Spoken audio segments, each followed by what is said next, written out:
I'm back again, next day, ready to give you another story. And this begins my new series, Ty the Paramedic, or simply, the Paramedic. Let's jump right into it, shall we?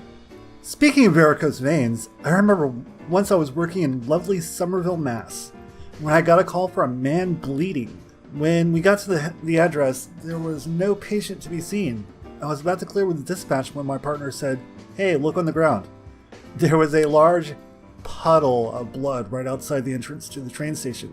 And before you all say, "Damn your Asian eyes," I'd like to add that this was late evening and I was very tired. This was not just a puddle, no. It was a trail of blood, winding down several blocks. I followed the trail on foot while my partner followed in the truck, while the fire department followed in their truck, and the police had gone to donkeys and told us they would come back. The scene reminded me of one similar in the movie Roxanne, where Steve Martin leads the entire fire department to a burning building on foot.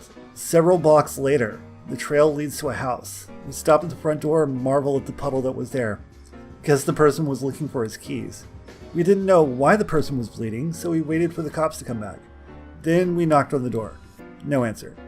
Finally, the cops do a forced entry. Translation, they kicked the door in.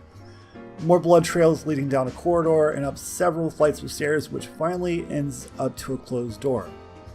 The police knock, and a male voice answers, "Who's there?" After identifying themselves, they enter. We open the door to find a 50-ish male with varicose veins on both his legs. He apparently nicked one of them on his ankle while leaving the train station, and didn't feel it. I guess it happens quite often to him. He looks down and says, "Not again." By the way, there was a huge puddle of blood near his feet and a stream of blood shooting out of the vein. For a brief second, this reminded me of the Monty Python sketch. You know the one. As I step past him to place a pressure dressing on his leg, I slip on the puddle and fall on my ass into it. The firefighters, being the compassionate guys they are, start laughing at me. The patient was nice enough to swivel his leg away from me so that now the stream of blood is spraying on one of the walls instead of me.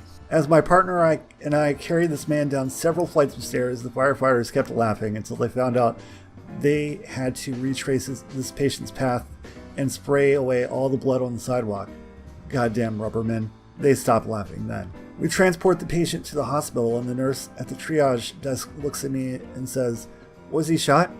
"No, it's just a varicose vein." Well, the bleeding must have stopped by now, and she moved to unwrap the dressing. "I wouldn't if I were you." "I know what I'm doing." She unwraps the last of the gauze and lifts the gauze pad, and a stream of blood shoots out and hits her in the face and chest. It's times like these when I love my job. Anyway, on my way back to the base, I have to sit on several towels, and I feel that cool ooze slowly drying to a sticky mass in my butt. Joy. Alright, this is what June has in store for you. I have 20 more of these stories, and I'm going to try to sprinkle them throughout the month. They're not terribly long, most of them, but they are mostly really fun to read or listen to or just talk about. If you have any crazy medical stories you want to share, please don't hesitate to drop them down in the comments. Leave a like, drop a subscribe, whatever you want to do.